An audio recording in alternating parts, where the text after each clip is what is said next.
मित्रांनो, तुम्ही पाहत असाल की पॅनिक अटॅकचे जे पेशंट असतात, ज्याच्यामध्ये त्यांना अचानक धाप वगैरे लागती, अचानक भीती वाटते की आता आपण मरुतो की काय, अशा पद्धतीने.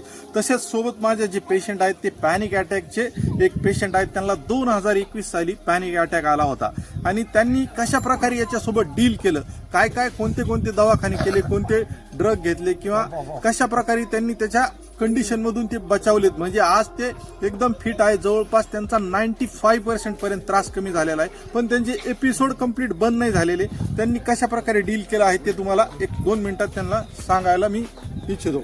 नमस्कार, मी लक्ष्मण राठोड. ह्याच्यामध्ये कसं असतं की लॉस ऑफ ब्रिदिंग म्हणजे श्वास बंद होतो, त्यानंतर ह्या लेफ्ट साईडला दुखणं, त्यानंतर कुठे बी चमक येणे आणि असं वाटतं की आपण आता मरणार आहोत, घाबरतो. अशा सगळ्या गोष्टीमध्ये ते असं वाटतंय सर की ब्रिदिंग सगळ्या गोष्टी आपण म्हणजे असं concentrate होत नाही. असं अचानकच वाटतंय धाप वगैरे आली की मी डायरेक्ट मरतो आणि आपल्याला लगेच वाटतं की लगेच डॉक्टरकडे जावं, ईसीजी काढावं, 2D इको करावं, स्ट्रेस करावं. पण ते सगळ्या नॉर्मल ट्रोपिनिन आहे टेस्ट केली मी. बापरे बाप, भरपूर. यस. आणि कार्डिओलॉजिस्ट कडे गेलो, मानसशास्त्र जे न्यूरोसर्जन, सायकोलॉजिस्ट सगळे केले. Lot of drug is going on.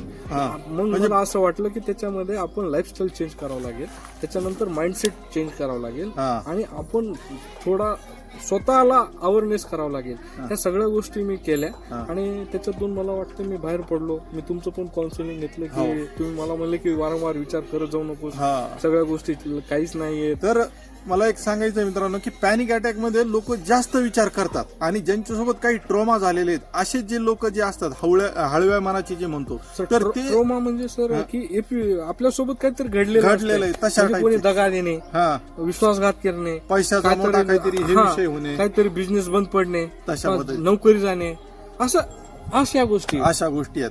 तर हे जे पेशंट आहेत मित्रांनो, तर तुम्हाला सांगायचं याच्यामधून हेच की तुम्ही 100 दवाखाने न करता एका डॉक्टर सोबत चिटकून राहा आणि त्याची ट्रीटमेंट फॉलो करा आणि तुमच्या लाईफस्टाईल मॉडिफिकेशन मध्ये चेंजेस करा, ज्याच्यात डाईट झालं, व्यायाम झालं, योगा, ड्रग सगळ्या गोष्टी आहेत त्या. तर हा जो व्हिडिओ आहे मित्रांनो, तुम्ही तुमचे जे पॅनिक अटॅकवाले जे कोणी मित्र असेल त्यांच्यासोबत शेअर करा आणि मला कळवा नक्कीच की तुम्ही त्यासाठी काय काय प्रिकॉशन आणि काय काय आजपर्यंत ट्रीटमेंट घेतले आहेत.